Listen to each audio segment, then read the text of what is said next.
There we go. Hey, everybody. It is Shane and Amy, and we are here in your midweek check-in, just seeing how everybody is doing out there on this. It was sunny, and then it became Yeah. overcast all of a sudden. I don't know what's going on, but otherwise it's very nice. Something new in my life that is going on right now is that the city of Nashville has been shutting down series of roads because they just don't need all the roads. And so about 4 miles, which is really not that much, but they've been shutting down certain roads and neighborhoods, and they shut down just for pedestrian or local traffic only, a portion of our road, which I want to say has been the most wonderful blessing because Amy well knows how much I complain about some of the noise traffic. It has like at least halved the amount of traffic on our road, and it is the gift of the gods. I've just received it as this wonderful blessing this week. It has just made my office a lot quieter. I'm spending just obviously way more time in my office than normal, and voila, it's wonderful. Anything new in your life, Amy, happening? So I gave my husband a haircut yesterday. Oh, how did that go? It was so good. I gave him a fade. Like I was able to do the fade. You would be very impressed. That is very impressive. He was quite nervous. We were outside on our back porch, doing it. And our neighbors came outside on their back porch because their little girl had run inside when she saw us and told her mom, like, hey, you got to come see what they're doing. Because we had brought a big mirror outside. Like we set up a whole thing. But wow, really that's good. Very nice. That's very nice. I trimmed my hair last night. This part, see, look, this part looks like that looks great, doesn't it? Just clean shaven. It's what's above it is. I mean, this morning it was just a thing of beauty. If you follow me on Instagram, you just saw a delightful picture of what my hair up top was in the morning. But I trimmed the sides. That part's great. So with the hat, look at that guy with the haircut. But I'm impressed, Amy. I'm very impressed. Ashley entertained last night the idea of me cutting her hair, trimming it a little bit because it was too long. And I was like, you are too confident in my abilities to not mangle you. She's like, oh, just take a little length off. I was like, no. Yeah, I think Chance might do mine, because mine is short, usually like back here and underneath as well. So yeah, I'm pretty confident in it. I don't know. I've been seeing on social media some people that have been having some like basically what you call it is like what's it called, the Flowbee, the thing that goes through a vacuum cleaner, that some people have purchased those recently and they have been failing at them, which is pretty entertaining. So there's this I saw an article this week. There's a thing called Google Trends, which essentially Google allows you to openly see what their what is trending on their social media or what are their searches. And so the number one search obviously is things like COVID related, things like that. But after you sort of clear that directly virus related, it starts getting into things like all sorts of DIY stuff, like how to cut your own hair, how to garden, which is just much higher than what is normal for this time, which is just interesting to see, like what is on people's minds. I know there's been a joke for a while about like, seeing someone's search history is like seeing into someone's soul. It's the closest sort of like measurement of something. And so America right now is, it's bread baking. That's what it is. It's bread baking. Yeah. That's like the number one sort of DIY search is bread baking, which I thought is really interesting. I'm curious where like COVID pets are on that one, because there's a lot of people I got a lot of friends getting dogs out there. So yeah. Well, we wanted to check in with you, see how everyone's doing. You heard us check in about our exciting lives, and just see how you're doing this week. Answer your questions. If you have any questions for us, we're actually live. You can type it there in the comment section, and we can see them, and we will respond to them if you're nice to us, and we will do those things.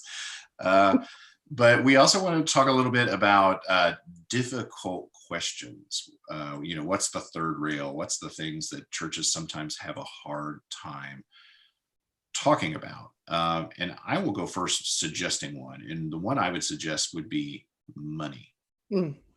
And it's not what I mean with like your typical like giving or tithing. It's just money in general, because America has this unique way of thinking that what one makes is incredibly private.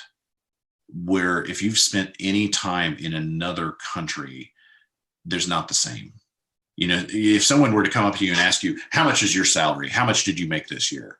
You would get incredibly offended. Most Americans would just be like, no, you can't ask me these things. Incredibly offended.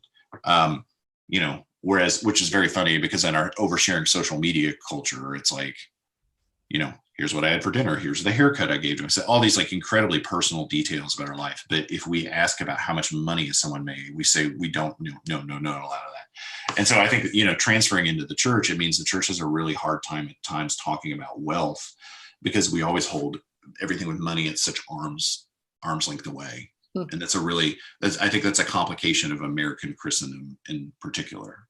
What about you?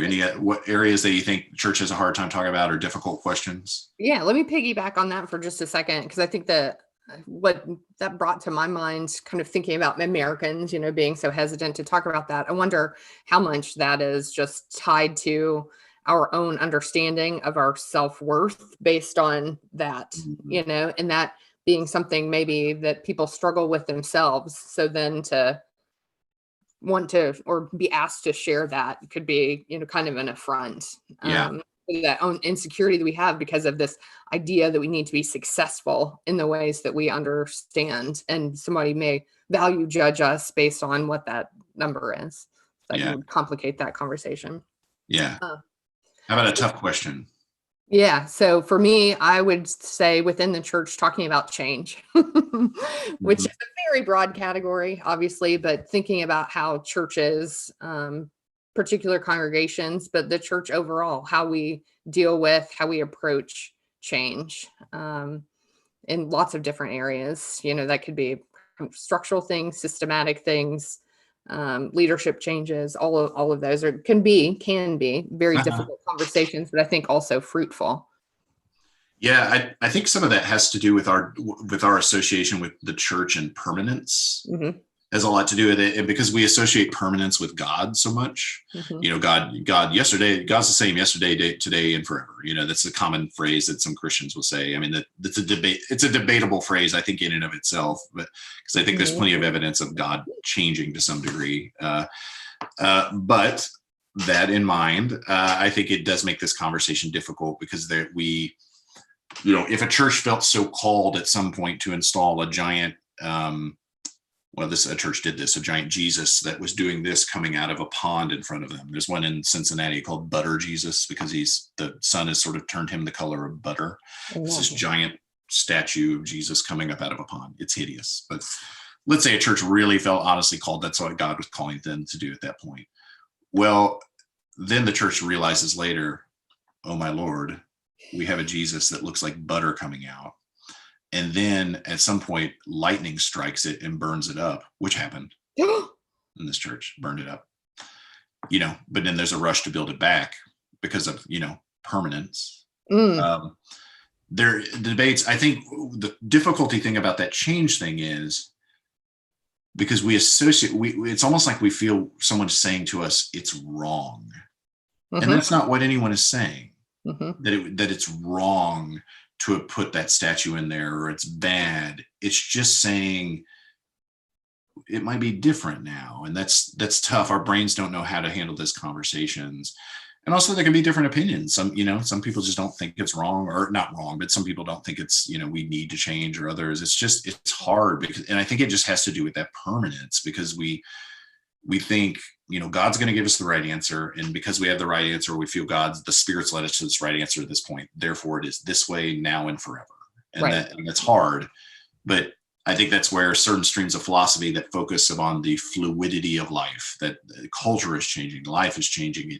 And to that extent, we need to understand that God is changing to adapt to still be that same gracious, loving presence, but it manifests in different ways.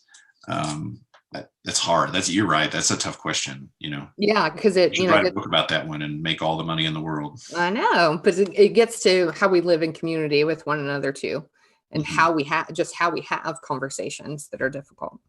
Yeah. Yeah. It'll be so interesting, a year from now, if we sit down and talk and be like, do you remember back when we used to talk like this? Because I'm Right. sure we're going to be a little different. And I'm sure the way we understand God will be a little different because, Mhm. that's the Holy Spirit adapting to speak to us in a new environment. Yeah. Mhm. Other difficult conversations. Well, I think an important one to honor from this last week would be the idea of motherhood in general. I'll speak very little and leave this one more to you, Amy, but I think there's been a stream in the church that sort of almost idolize that in parenting in general. And particularly the church, if you're coming from a more conservative background that's not allowing women to serve in leadership. We are a church that since the 70s has been fully open leadership in all roles in the church. And so that's not necessarily an issue in our setting, but there's certainly complications there. There's also the idolatry, frankly, of sort of like the understanding of the nuclear family and I'm going to use the word fetishize, but I mean that it's just pure definition of just, of motherhood in general that could create a dangerous one size fits all model of motherhood. And certainly has complications for people with fertility issues and people who didn't have great mothers or people that have anxiety about being mothers. And I mean, yeah, I think that's a tough one. Yeah, this is going to be my unpopular opinion of the day. Okay. I think that the church on Mother's Day and Father's Day should be very careful with how both of those days are handled and really downplay them. These are not religious holidays. Correct. Okay. They're Hallmark holidays. Yep. This is not Easter. This is not Christmas. This is not Pentecost. Yeah. Celebrate with your family in whatever way you want to, if you choose to celebrate those days. But in my opinion, my unpopular opinion, perhaps, let's leave that elsewhere. Because one of the fears, in addition to what you have mentioned with people who've struggled with infertility or who have chosen not to have children or who had those difficult relationships with their own parents, I fear that on Mother's Day and Father's Day, we can so relate to that kind of parent figure and transpose that onto God. Oh, yeah. And that scares me to death every time Mother's Day and Father's Day roll around for us. Yeah, a little inside baseball about some planning we had done as a staff and we didn't get to do this year is one of the ways we were going to try to still acknowledge that it's Mother's Day, but have fun with it to remove sort of the sting of it. Was we were linking this last Sunday was supposed to be, I believe, the steeplechase race, which is the big horse race here in Nashville.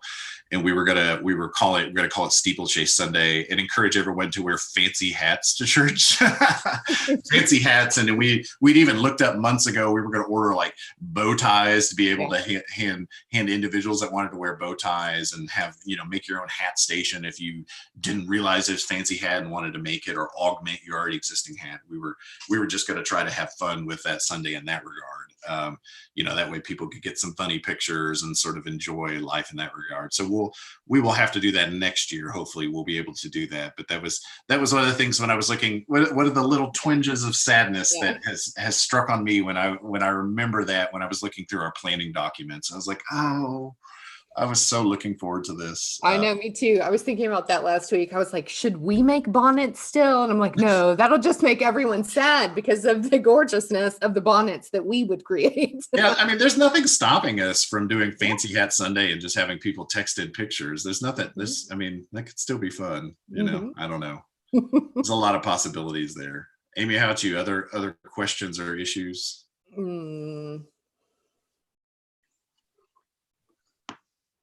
This is a very particular one, but I'm thinking about how we welcome new people into our midst. And that's not a difficult conversation in one way, which is, of course, we want people to become members and be part of our community and find belonging and love and, all of those things. But I think it can be a difficult conversation when kind of the rubber meets the road a little bit. And how do we as churches really truly integrate someone into the life of our church, and how do we engage them in meaningful ways and leave ourselves open enough to be able to listen and to be able to change. So it kind of comes back to that same change thing, to listen to new ideas, new energy that new folks bring to us that we should.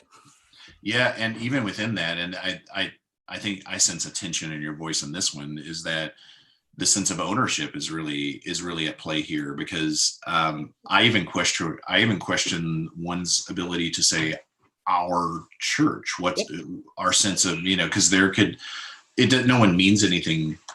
I think typically most people don't mean anything mean by that, but it is a framing tool of that the church was created for us, but it is not necessarily ours, and it's a challenging thing, because I know we worried about that. Is we have a community that really just is a fantastic, loving, open community that I am confident to tell anyone that they would come and find people who are interested in them, and honest to God, like really support them and love them, not just in a really sort of shallow way. And so I'm really confident we have that as a community. But in the same regard, you also realize that if you hold that so close and have that ownership, it could create the perception to other people that it's not actually open. It's like, if you're ever someone who's married into a really big family, at some point you realize it's really hard to stop feeling like an outsider, because this really big loving community has been, this family together for the whole long, and they have their own traditions. And I think about that sometimes, even like with my sister married into a sort of a larger family, and their family has a lot of children. I mean, like a lot of children, really develop things. And because of that, she doesn't necessarily have the same degree of stake as others. Now, it's not a problem for her. She appreciates that and goes into that, but everyone's a little bit different. And I think that's a ownership. I know your thoughts on that, the ownership thing, more nuances you would add to that. Oh, absolutely. I mean, if you were someone who has been at a church for decades, then I think it's almost natural to kind of fall into that ownership mentality when you're talking about things changing, when you're worried perhaps that the things that you have loved for so long are not going to be there anymore. They're going to be different. What do we do about those things? So I think it's important for people in churches to kind of be mindful of that themselves, and to think about, that whatever tradition it is, I'm not thinking of a particular one, but perhaps a tradition that a church has had for a very long time, being willing to think about how could this be reimagined? How could this be adapted to the current day, and to be able to include new ideas and new energy into whatever that tradition is, so that it can continue on, even if it looks totally different. I mean, that's very specific, but. Yeah. And Steve Morris makes a really good point here. He's saying how this is especially a relevant topic because so many people from other states and church backgrounds find themselves attending church. In our church, we have people from like the Netherlands, Australia, Iowa, crazy places like Texas,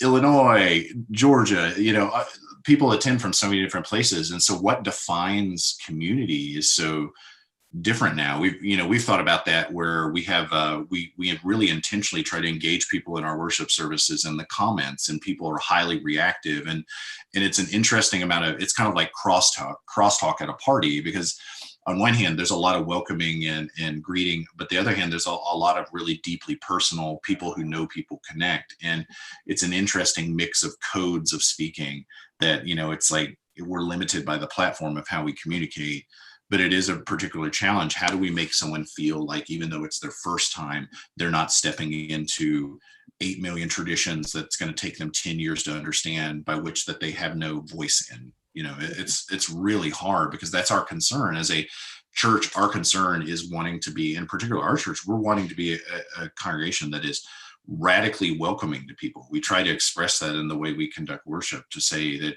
you are welcome here no matter where you come from your identity to your orientation, to your background, to your race, to your creed, all those sort of things. You are welcome here to fully participate in this community. It's one thing to say that, and I think it's important to say that. It's another thing to like demonstrate that, and that's always hard to have as a church, because it can't, help but feel like an attack, because it comes in that realm of like ownership and identity. And I think the challenge is to understand that when people make these criticisms, and that's not even the right word, when we make these, challenges or changes, what we're not necessarily saying is what we're doing is wrong. It's more saying there might be a more open way to do it. And that's really hard. Yeah.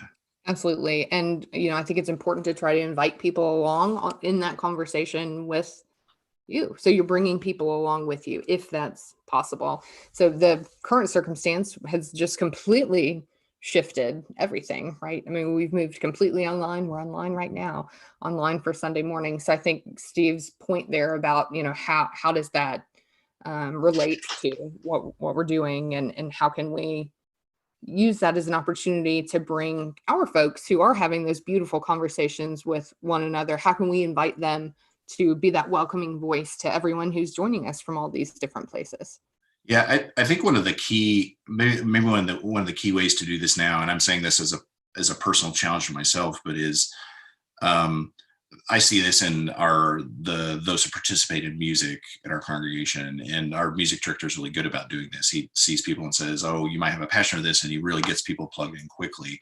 And what that does is it puts people in front of folks that they might not have. Oh, they see them. It puts visibility into the growth and the newness, and I think that's really important. Is how else do you get?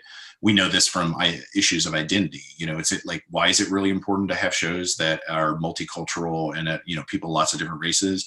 Basically, because it shows validity in lots of other people's experiences, and sees, oh, okay, so we have there's a show on Disney, I believe about a Latina president, and it's good to see that for a kid's show to be oriented that way, because they see those possibilities. And I think the same holds true when it comes to church leadership, is seeing people leading both on stage, in sort of backroom leadership, all these different ways of leadership. And I think that includes even people that are relatively new to communities, to see that newness and that new opportunity. And plus, it's to our benefit. I mean, I love hearing different voices singing. I love hearing the different life experiences of individuals, because I recognize in and of myself, I cannot be, as a minister, as much as I want to read or study and learn from other people, I cannot be the be all end all of all life experience for people. I have fundamental limitations, and it's good for me to recognize them and to do my best to just say, oh, this is beyond me. It's you have a unique voice here. And that's, I hope that's the encouraging part of taking on this sort of bold new way of being community and welcoming people. I think the final one I'd say today, and I don't think we'll talk a ton about this one because we're limited on time, but because this is a longer conversation that we definitely want to have, is a big issue, particularly within Protestant churches, and particularly, I'm going to say it, white churches, is an issue of race. And that was really highlighted this week because of the killing of Ahmaud Arbery. I'm hoping I'm pronouncing his name correctly. I'm sure you've seen his story in the news. A young man out for a run in Georgia had a family that was, one was a retired police officer that was trying to make a citizen's arrest on him because they believed he fit the description of someone who is rumored to have broken into a local Rite Aid, something like that. I'm not going to do justice to the entire story. The video is out. It's horrific. The rest, his death happened 2 months ago, I believe. Mm-hmm. And, so we're right at the beginning of sort of the outset of the lockdown of this thing. It just made me so sad because, one of the things we say to one another is get outside, go out and walk, go on a run. And here's this young man, his crime by many people is that he was running while Black. And it's a difficult, why this is particularly difficult is because I'll be honest about my own experience. I don't know what I'm supposed to do. I look at it and I say, oh, this is unjust. Oh my gosh, this is unjust. And I want my friends who are my Black friends, who I want them to feel solidarity. In the same regard, I also don't want to just like overstep my bounds, because it's that, who am I? And I know I need to get over that, because this is the issue of systemic racism, and I want to be careful when I'm saying that. There's a difference between calling someone racist and saying systemic racism, and I think this is where we as members of white churches, primarily white. I'm sorry, that's the way it is. That's the old standby. Sunday morning is the most segregated hour of the week. It tends to happen like that. Now, we are a church that has a long-standing relationship and partnership with the historically Black congregation, and yet we're still two congregations. This is the soup we swim in.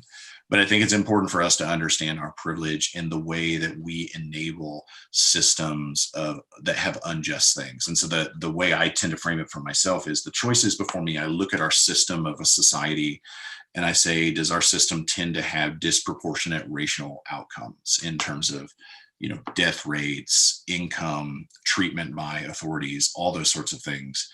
And I look at that and I say, it does. Unquestionably, it does. And so the choice for me is, having seen that, am I going to keep on living just saying, well, everyone's got an equal chance, or am I going to actually participate in trying to fix that system and speak to that? And if the answer is first, I'm not really going to do anything because, one, I feel like I can't, or whatever pick your reasons, then I am participating in an act of systemic racism. I am enabling that. And so that's, the way people tend to frame it is, it's one thing to say you're not racist. It's another thing to be actively anti-racist. And that's the really challenging part about this. But again, this gets me back to my feeling in this thing. I don't know what you don't always know what to do, because we live in such a culture where it's, throw up your hashtags, throw up your pictures, and it's hard to say, do those things have value or not? It's hard. It's hard. Yeah. I mean, I think I'm in the same place that you are on this, and in a lot of ways. And I guess I'm afraid to say anything, if I'm just being really honest, because I don't want to say the wrong thing. I don't want to offend people by, the things that I'm trying to say, to express the feelings that I have about it. Like, is that in and of itself going to cause more trouble? I mean, I really just don't know, but I think you're right. That's the point, to push through, right? To push through those feelings, because it's important, and it's worth you putting yourself in a vulnerable position to be able to enter into a conversation that has meaning. Yeah. I mean, for me, specific to this case, somebody released a video that they say it might be him walking into there's a home, it's a development, lots of developments, and so it's the frame, it's a home that's essentially been framed up and nothing's been done inside of it. And there's like some 2x4s laying on the ground and a couple like sort of framed walls on the inside. That's about it. I guess somebody had a security cam there. I don't know why. Anyways, they released that and said, well, maybe he was in there. And it's absurd to me to think that like the logical outcome of someone maybe being in there, which on any grounds could, as someone who has personally walked into half constructed homes many a time without a thought for the legality or illegality of it, it is patently absurd to me that the logical outcome of that would be death. Mm-hmm. A worst case scenario for someone like myself, in my own experience, if I ever got caught in something like that, they would be like, hey, buddy, get out of there. Yeah. That's it. That's the worst case scenario. And that's the absurdity of the situation, that I would hope all of us have the gumption, at the very least, to push back on anyone who would say that, I don't care if he should or should not have been. I don't care. He should not have died.